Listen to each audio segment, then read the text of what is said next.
Hello, my name is Rob Garner. I'm a software development instructor, and today I'm going to demonstrate how to use data transfer objects in our Blazor application. So the objective here is to make our application a little bit more efficient and make the structure of the data access layers align a little better with the application. And where we see the problem, it's not really necessarily a problem, but does create some inefficiency, is right here we can see that we have two calls here in this onParameter set method to get the initial data for the application. So we're making two API requests. And we can also see that there's an indication here at the beginning of this page where we're injecting two DALs. We probably only should need to inject one. So, and that's because the current architecture is this. We have our data access layers aligned up with the tables in the database, but that doesn't necessarily need to be the case. And so what happens is our pages out on the client side and also on the server side need to make two calls to get everything they need, because these pages have drop downs which need, the evaluators page needs a drop down of badges, and the badges page needs a drop down of evaluators. An architecture that would fix that a little better would be this, where your badge page and your evaluators page just call their own data access layer, and these data access layers are really not aligned with necessarily the models in the database, but are aligned with the use case. So for the badge edit data access layer, to edit a badge, you need a badge, and then you need a list of evaluators for the dropdown. And so this goes and gets everything out of that. And the same thing here. And in order to do that, what we need is we need a class that can hold not only just a badge, but a badge and a list of evaluators, and the other one maybe an evaluator with a list of badges. And so we need these DTO classes. These are data transfer object classes, which use the model classes and combine them to make the single thing that each of these need when they start up.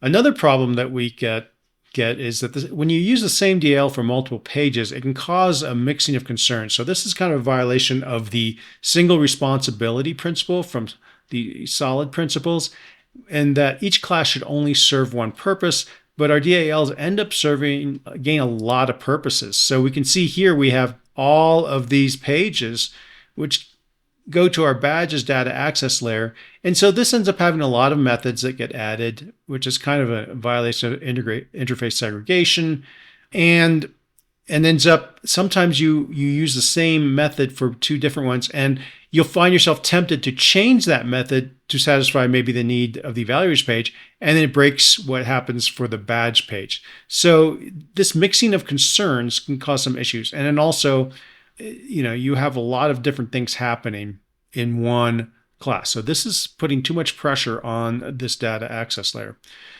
A more aligned, maybe a cleaner architecture, or one that's probably going to be easier to maintain, is to line up your data access layers on the use cases and do it this way. So our badge view page will have a data access layer that is just lined with the badge view, and actually this becomes a very small class. It only needs really one basic method, which is to get the stuff for the badge view.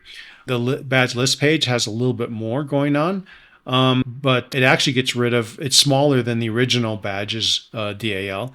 And then the edit page has less going on. Has just the editing, the add and update method, and then getting the initial DTO with a badge and the evaluators needed.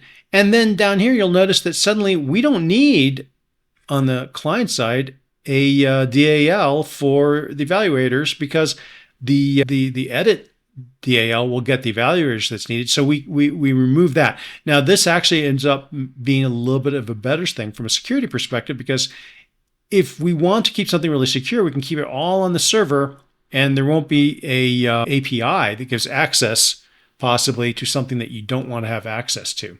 So there's actually some good security reasons to maybe use some DTOs and only provide what's needed out where it's being used. So when do you use a model and when do you use a DTO? So If the view only needs something really simple, like just one table or a list, or just one element from a table, then just use the model and pass it on and line your data access layer up on that model. But if you need something a little bit more complex, you need to provide more than one type of object. You need to transform the database object into something else. And that's kind of what we did with our user DTO in the authorization module. If you need to take the user input and translate it into a database object, so maybe the user is going to put the information in one way and then you need to convert that into something, or you want to ensure sensitive information is not sent from the database to the client, so you want to strip off some things, then that's usually a good indication to use a DTO class. It's basically, if you want to think about it, it's just a container to hold a bunch of things that the view needs. Okay, I'm going to start off. I'm going to create a feature branch, convert to DTOs, and let's start off in the common project, and we're going to add a DTO for the badge edit. So we're going to add a badge edit data transfer object, and it's going to look like this. So what we've done is the badge edit page needs the badge it's going to edit, but it's also going to need a list of evaluators for the dropdown. So we'll do it like this. And then we need a evaluator list DTO. And normally you would be doing one of these at a time, but since we're updating everything, we're going to do it this way. And so the evaluators, when in the evaluators page, we need a list of evaluators and we need the list of badges. So that page is a little different than the evaluators page is different than the badges pages because everything happens on one page. So we'll need both. We'll need a full list of evaluators and a full list of badges. Now these mock DALs, we could update them for testing purposes, but they are, we're going to just delete them for now. And we'll reintroduce them if we need them for testing. And I believe that will change some imports, but we'll fix those later. Okay, so the next thing we need to do is go to our interfaces. And these are going to change too. So for our badges, I'm just going to delete the existing, and I'm going to recreate them. So the first one is now we're going to have a specific data access layer for editing. And we're going to have 3 methods in this. When we edit, on the edit page, we need to we're going to get the full, that's DTO, rather than the existing get pages that were on the previous DTO. And we're going to have add an update. That's all the edit DAL needs. And for our list view for our badges, we just need 2 things. We need to get all because we see the list of badges, and then we have the ability to delete them from the list view. So we'll just have those 2 on that one. And then we have this little individual view page. And for this one, we only need the ability to get by ID. This needs very little.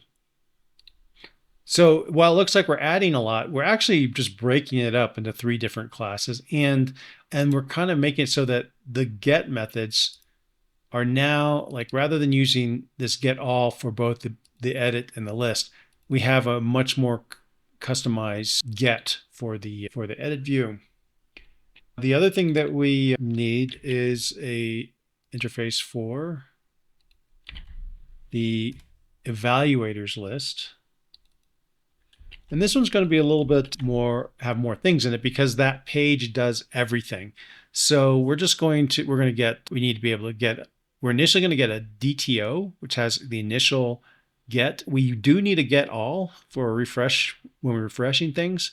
And then we need the get by ID, add, update, and delete methods. And actually, we may not even need this one because of the way the page is structured, but we'll leave it like that for now. So we now have our interfaces. We can go to the server project, and we're going to do some updates there.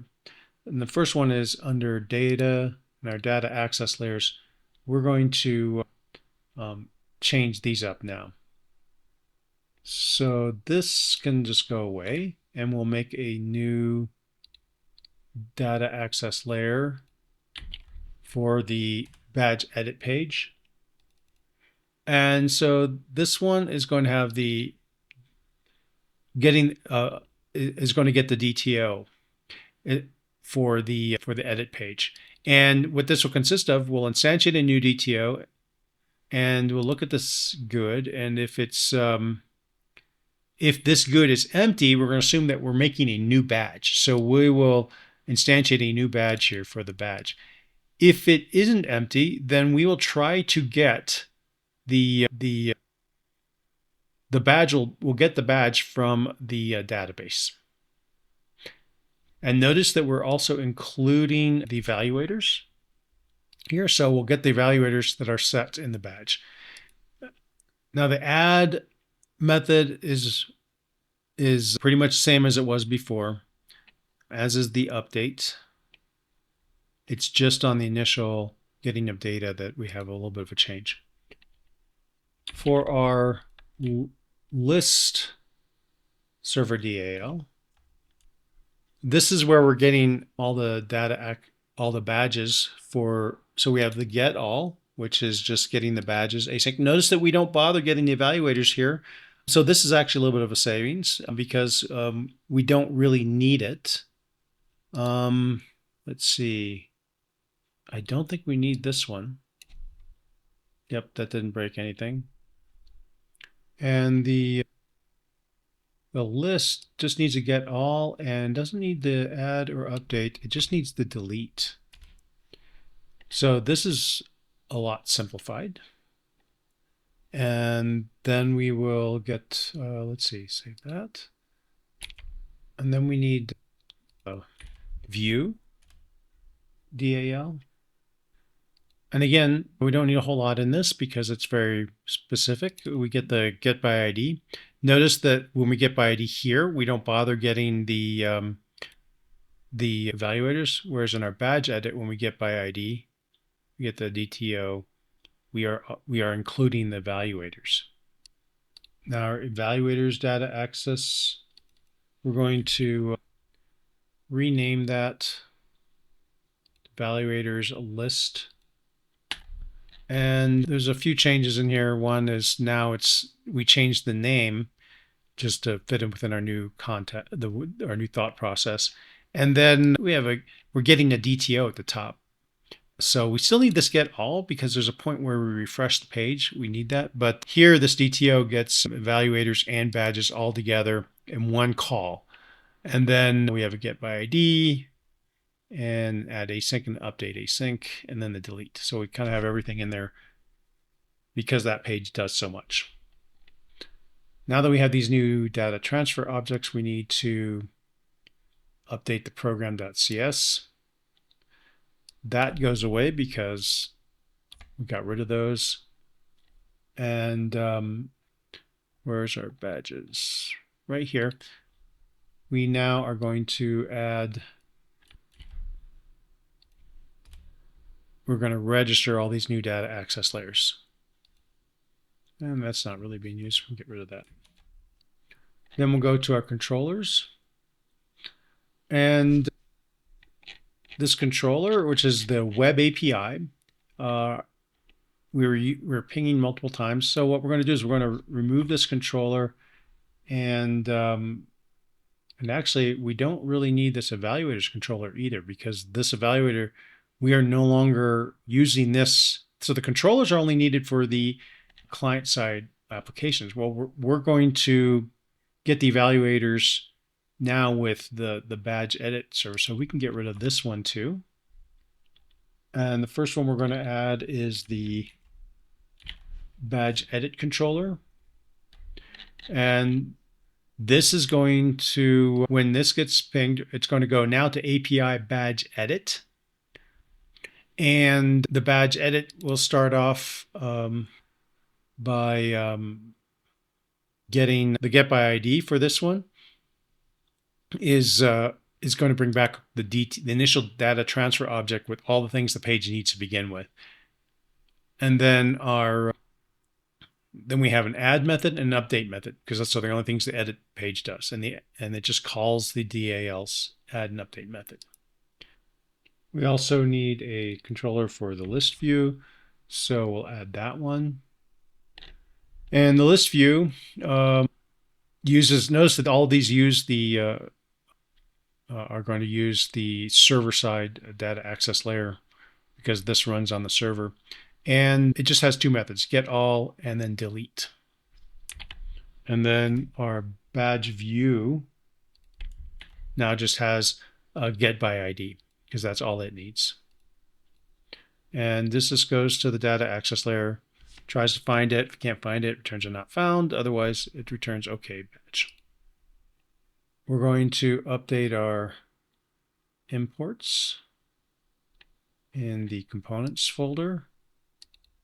And that's just in anticipation of now working on the pages. So we only have one page here that's affected in the server, which is this evaluators page.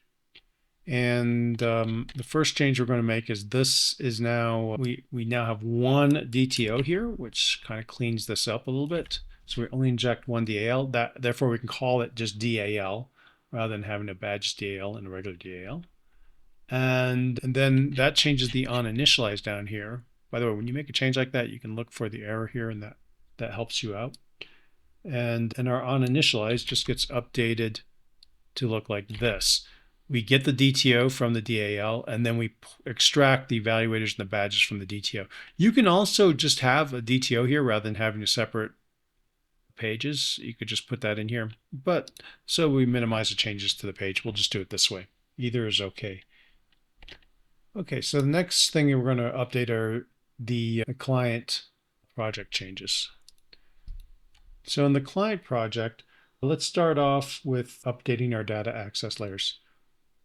So we don't need an evaluators data access layer, and we're going to change these. So I'm just going to delete these and recreate them. And the first one I'm going to recreate is the badge edit client DAL. And this is going to look like this. We're bringing in HTTP client. And remember, this client data access layers are going to be getting their data from our web API on the server, our controllers. And so one of the things that we have to do is update the API calls, because now the API calls on the server, for example, this is going to badge edit one. And we can see, okay, so this is going to go to it's going to go API. Now the control name is badge edit controller. So this has to be badge edit. And then the ID field is used by get by ID. So to get by ID, that needs to be the route that we go to. And so we're going to go there, get the response, and then look at the status code. If it's not found, we'll return a null. Otherwise, we'll ensure we have a success code. This will throw an exception if it doesn't have it. And then what we're returning is whatever the content converted from JSON into the DTO. So this initially gets a data transfer object now, which has the badge and the list of evaluators for the dropdown.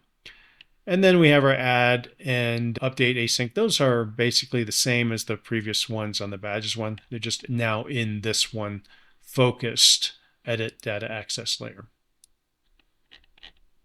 And then here we're going to add in, we're going to do the next one, which is the list view for the badges. And what we'll see here is this on the list view, we need the list of badges. And so this is going to make the same call. And we're now using this controller.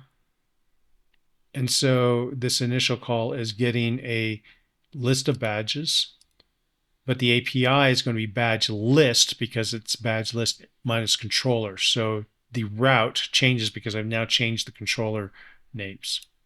And so it's going to get, we're going to have the get all and then the delete. Now for the view, again, we had to change the route because it's using the badge view controller, and it's just getting that one view item. Just like on the server side, we have to update our references. Notice that here we're bringing in the evaluators data access layer. We don't need that anymore. We just need the badge ones. So, and you know, that edit one previously had an update and a delete. It was protected and authorized, but now we pulled that completely off. So our evaluators page is actually very well protected now by being just on the server. So there's a little bit of a security implication to doing this. Was it secure before? Yes, but it's more secure now. The next thing we need to do is update our imports. We're going to add a reference to our DTOs on the imports. And now we can update our views. So let's go to our pages, our badges pages, and let's go to the badge edit page. So the first thing we're going to do is we don't need these two anymore. We can do this with one. And that's going to create these errors down here. And so for that, we are going to change our on parameters sync. It actually kind of simplifies a little bit. We used to have to check if it was null. We don't anymore, and I'll explain why here in a second. So we can actually just do this. And it's because the way this, when we get badge edit the DTO, before we need to check if it was null to instantiate a new badge. Now we don't need to because the DTO handles it for us. If we go look at the data access layer on the server, we'll see that when we get the badge DTO, it does that check up here. If it gets an empty good, it's going to say, well, we're going to make the badge be a new badge. So that takes care of that. So we don't need to worry about it on the on parameter set. This DTO will set it up for us. The reason why we still want that is because we also want to get the evaluator. So we're always going to make a call. We might as well let the data access layer take care of that for us. The next thing we need to fix is the valid submit. And here we're going to make a check to see if we have an empty GUID. If it does, then it's going to call the add method. Otherwise, it's going to call the update method. And if we look at our badge edit controller, we have an add and an update method. And then if we look at our data access layer, we have our add and update method. And the primary difference between these two is we have both of these actually kind of behave the same for this. We create, when we get a badge in, I've updated this so that we actually create a new badge from the badge that comes in. And the reason is Entity Framework has some strange behavior sometimes if you don't instantiate objects in the same scope where you do changes to this. So when this badge comes in, it could be something that was attached to the database context. It could not be. Now the database context in Entity Framework actually tracks objects that are created. So but it only does it within the scope possibly. So if within the scope of this class, there was an object that was created and then came back in here, it could be connected to Entity Framework and it could be tracking it. Or if it's a new one that Entity Framework wasn't tracking, it becomes ambiguous. So what we do is we just make sure we know by creating a new badge in place here, and then we know that it's a brand new thing. And then we just use the elements from here to update the new one. And then we go through and add all the evaluators. And then when we add it, we know that we have a clean tracking for what's there. The other issue that happens with this is the badge is dependent on evaluators, and you don't know where it got the evaluators originally. So we're going to make sure that we're pointing to evaluators that Entity Framework is aware of. So we're going to go and get them from the database and make sure that this new badge is pointing to those. So if this seems kind of redundant, it's kind of the safest way to do it with Entity Framework. So you'll kind of see this where you bring something in and you recreate it from scratch, and then you save it. There are other ways of doing this that are less verbose. This is the safest way. So we have our handle valid submit. Everything looks like it's clean. The other thing we're going to add that wasn't in here before is in the add evaluator method. There's the possibility of someone trying to add the same evaluator multiple times. So right here, we're going to add a check to say, hey, if that evaluator is already there, just say it's already added and then not do the add. And then let's see, badge. Page.razor, we have some more changes. In this one, we're just going to inject the new DAL. This is for the badge view. And that forces us to also make a change here. Just because I changed it to generic DAL, I kind of like that to make it less verbose. And since we're now just one data access layer per page, we can just call it DAL and it's kind of clean. And then in the badges page, again, we need to update the name of the interface. And other than that, there's no other changes that are needed for that one. So that one's actually pretty easy. Okay, so those are the changes to realign with this new scheme of having the data access layers aligned with the use case. And the reason why I'm not saying with the view, it kind of ends up being aligned with the the page that views it, but you could have the same use case being used in multiple different ways. And so I think it's better to think of this where this alignment is, we're aligning the data access layer with a particular use case, and that fixes a number of problems. Now you could still have just a badges data access layer, and you could put all of these methods all in one data access layer, and that would be fine. I just think that then you would have different API controllers that point to the same data access layer. I think this just makes it a little cleaner, a little easier, especially with the render modes that we have in Blazor. So let's see if it works. Now notice that it takes a little bit, then you get this blink, and then we can view. So we note that first initial load is the server static load.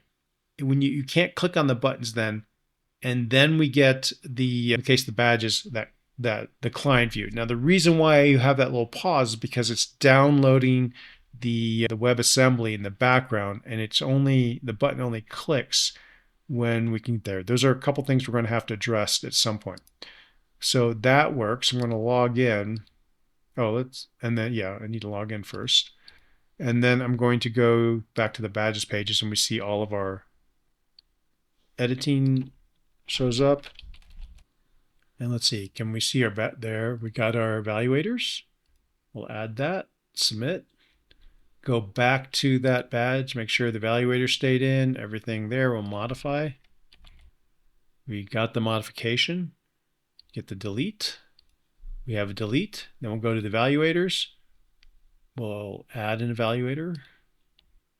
And let's assign them a new badge. Edit. Add that badge, submit, edit, remove the evaluator, submit, and delete. Okay, so our evaluators page is working. So it appears that everything's now working just fine. Have we really changed anything? Yes, I think we've aligned things a little better. We've actually fixed some issues that may not have been super obvious before. I think we've created some efficiency. So there are instances where you were getting the list of badges along with the evaluators where we didn't need the evaluators associated with it, and vice versa. So I think this makes it cleaner, more efficient. And in the future, when we create things, we can make our data access layers and just put the things that are needed in them, knowing that if we need another one, another use case, we'll align it a little differently. So I think this is a little better alignment When we first teach this stuff, it's kind of good to just stay with the regular model classes so you can kind of see everything before we get into this, because this does make the structure a little bit more complicated conceptually, because we now have to add this concept of a DTO. But note that you can use DTOs to solve a lot of problems and to streamline things. So, there's use them when it makes things a little cleaner, especially if you need to bring more than one thing in. We need the badge and the evaluator, so just using the badge model is not sufficient. We can, and yeah, you could bring it in twice, but when you have an API, especially, bringing in one object and deserializing it at one time is going to be more efficient than making two calls and deserializing them one after the other. So this is very helpful. So I'm going to go in and let's see. This was convert to DTOs. I'm going to go to dev. Oh, let's go back to convert to DTOs. And let's commit all these changes. Now we'll go back to dev and merge it in. Thank you very much.